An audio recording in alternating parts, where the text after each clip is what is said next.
Hello mga kakusina! For today's video, nagluto po ako ng garlic parmesan chicken. Para po sa ating recipe for today, kailangan po natin ng 1 kilong chicken. Actually po dapat chicken wings ang gagamitin natin. Kaso wala pong akong nabili dun sa suki ko ng wings, so ginamit ko na lang po iba-ibang parte. Pwede naman po yan. Naglagay po tayo ng ground pepper. At panimpla po. Magic sarap yung nilagay ko. Baka naman. Haluin lang natin maigi para magsangkot siya yung mga panimpla niya sa ating chicken.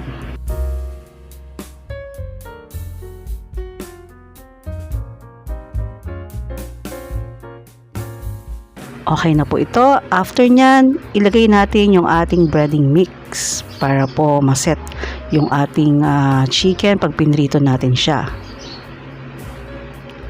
Spicy po yung lagi namin ginagamit na breading mix kasi mahihilig po kami sa maanghang.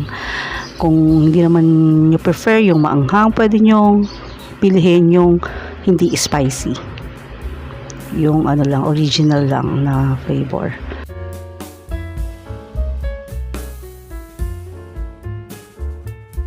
I-mix lang po natin siya ng paunti-unti para sure po na malagyan yung lahat yung ating chicken. At pagkatapos, pwede na po natin itong iprito.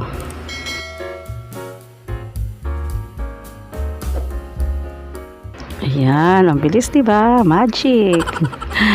Yan, tapos gawin na po natin yung ating lalagay na sauce. So, una po, garlic. Ginap po natin ng pino. At yung ating butter. Bali, half butter po yung ginamit natin dito.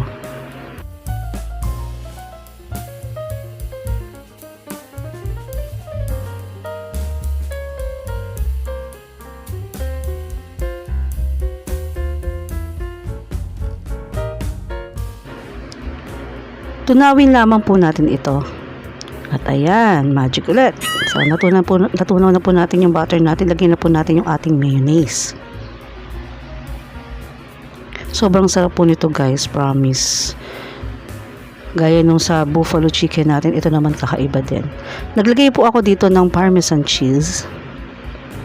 Bali yung kompletong sukat po ng ating ingredients ay ilalagay ko na lang po sa ating description box. Naglagay din po ako ng dried basil leaves. Sobrang easy po nitong gawin. Ayun, nilagay na po natin yung ating piniritong manok.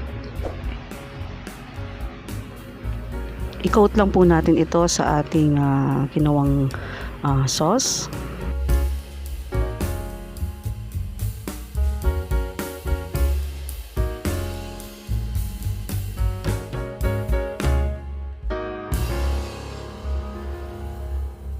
So, na-coat na po natin yung ating sauce sa ating chicken.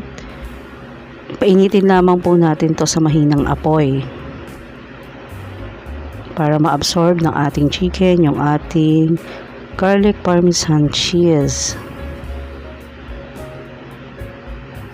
So, para po sa finishing touch ng ating garlic parmesan chicken, naglagay po ako ulit ng parmesan cheese at basil leaves, dried basil leaves. So, ayan na po yung ating finished product. Sana po magustuhan nyo po itong ginawa natin o ginawa kong recipe sa araw na to. Super sarap po niya. Pwedeng pulutan, ulam, handa sa mga celebrations. Maraming salamat. God bless us.